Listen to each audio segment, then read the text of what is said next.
देखें इसका असल जो है वो है statement of change in equity. बाकी जो उसमें वो दो चीज़ें ही हैं। जो प्रॉफिट करेक्शन वो बोल रहा है तो थर्ड है बैड डेट रिकवर है, वो ऐड हो जाएगा। और फोर्थ में उसने जो 5 लाख की रिवैल्यू की उस पर डेप्रिसिएशन चार्ज नहीं हुआ तो 5 लाख पे भी लगेगा डेप्रिसिएशन जो है। ठीक है, अब इस पे आते हैं। अब इधर देखें कि पहले मुझे ओपनिंग बैलेंस वहीं पे फंसा दिया उसने। कैसे? 3,50,000 का उसका वो है, तो इशू किस पे हुआ है? 0.70 से। जब मैं इसको डिवाइड करूंगा तो ये आ जाएंगे नंबर ऑफ शेयर्स। तो इसकी वजह से नंबर ऑफ शेयर्स आ गया, तो जब मैं इसको पार वैल्यू से डिवाइड मल्टीप्लाई करूंगा तो मेरे पास आ जाएगा शेयर कैपिटल।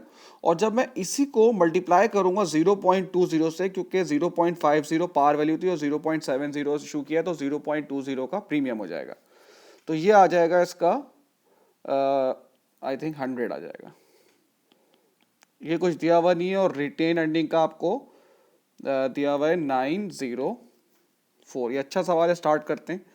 अब बोनस इशू वॉज मेड, अब बोनस इशू किया गया है फॉर एवरी 5 शेयर्स। ठीक है, the bonus issue has been included in the drop profit and losses for the year ended appropriate. अब देखें, ये हम लोगों ने तो ड्राफ्ट प्रॉफिट सही कर लिया क्योंकि हमने गलती की थी कि हम लोगों ने बोनस इशू को प्रॉफिट में कर दिया था। और credit to retain earning, credit देखें, रिटेन अर्निंग जब क्रेडिट होती है तो उसका मतलब वो बढ़ रही है। अब आप मुझे बताएं, कभी भी बोनस इशू को हम रिटेन अर्निंग्स में रिकॉर्ड करते हैं?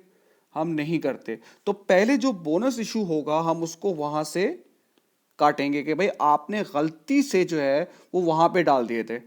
अब डाले कितने थे? उसने कहा है कि 1 for 5, ये ना 1 for 5 शेयर इशू किए थे। तो इधर कर लेते हैं 500 इंटू 1/5, ये हो रहे हैं 100।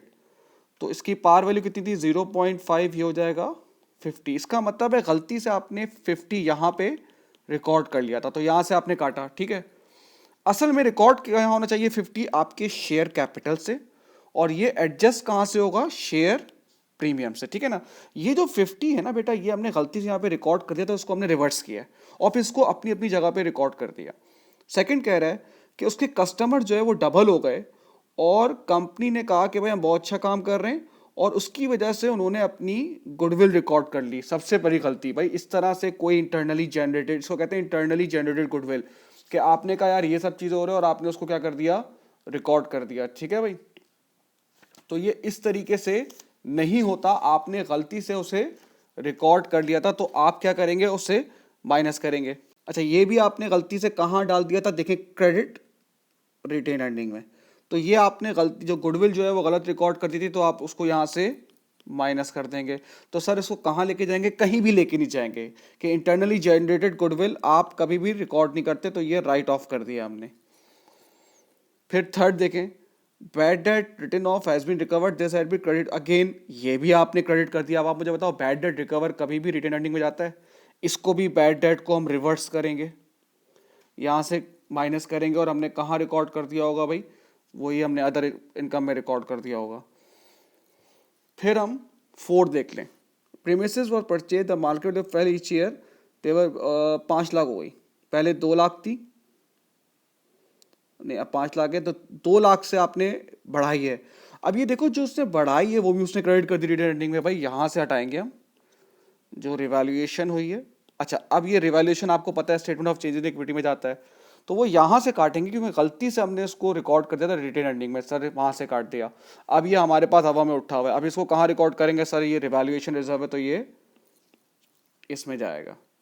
ठीक है, अब प्रॉफिट फॉर द ईयर।